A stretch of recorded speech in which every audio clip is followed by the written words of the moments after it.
flower man, when are you gonna grow? Talking. I want you to say Happy Mother's Day to Mama Jenny. Oh, yeah. Because she's the one that got you Mom! in the garden. Yeah, she is. In fact, she did a lot of this wonderful work you see out here through her, of course, through my mind. But she taught me how to garden. And you know, you can see all throughout the garden here. And she wasn't really starting out as an organic gardener, but I think I've got her to paradigm shift here into organic gardening. But you can see how beautiful it looks at it. And organic gardening speaks for itself. You can see this is pretty much, I'm not gonna say maintenance free, but I don't do a lot of inputs in here. In fact, all I do is Boss everybody else around to do it. Well, you know, you claim I boss you around a lot, but I don't really. You're right. You're not the boss of me. She comes at, that's exactly what she says. Let's talk about gardening first. Yes. Hey guys, what to plant? All of those seed type crops are right down there. Your radishes, your beans, your melons, your pumpkins, your carrots, well, here's one, hollyhock. You can see that guy growing right back in the backdrop right there. They take about 2 years, Lena, to actually start growing. Yeah. They are fantastic. And your shorter carrots. This is something you can grow right now. Sunflowers, and last but not least, your watermelons and pumpkins. Ooh, yeah. Great crops for the kids. So there you go. Fertilization right here. You want to start your fertilization process. Folks, get out there, fertilize organically. Very important, plant maximizer. That's your humic acids. It does a great job on releasing a lot of those miners in the soil. Essential. Tomatoes, you're going to get your last tomato crop here in the next 30 days. Roses, and of course, your queen palms, which take a special manganese type of fertilization. Let's talk about Biotic activity? Yes. Well, you know what? Just because my tin can here, I happen to show this. I've had this out for a long time. I found this old can out there. This is one way to tell they're real old, because they got this little solder joint on the back.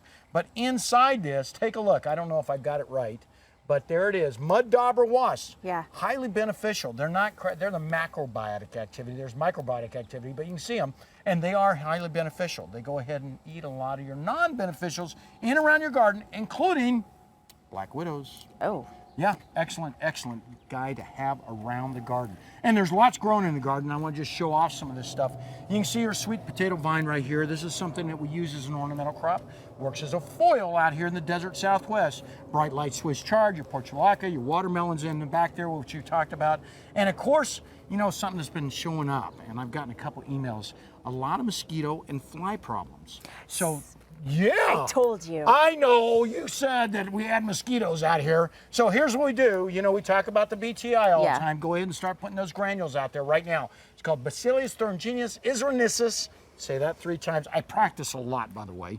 And your fly parasites. Now this, I've showed them on air before, but these guys are beneficial, and we put them out in the garden. And if you can see in there, well, let's see. I don't have it open right now, but you can see in there, there's maggots in there. Oh. The maggots have got little wasps that lay their eggs in there, and then you release them in the garden, and these beneficial, what we call parasitic wasps, go ahead and parasitize all the maggots of the flies. It's a great way to do it. If you got a horse operation or a chicken operation, or, you know, for that matter, maybe even a pig operation, this is something that works out fantastic.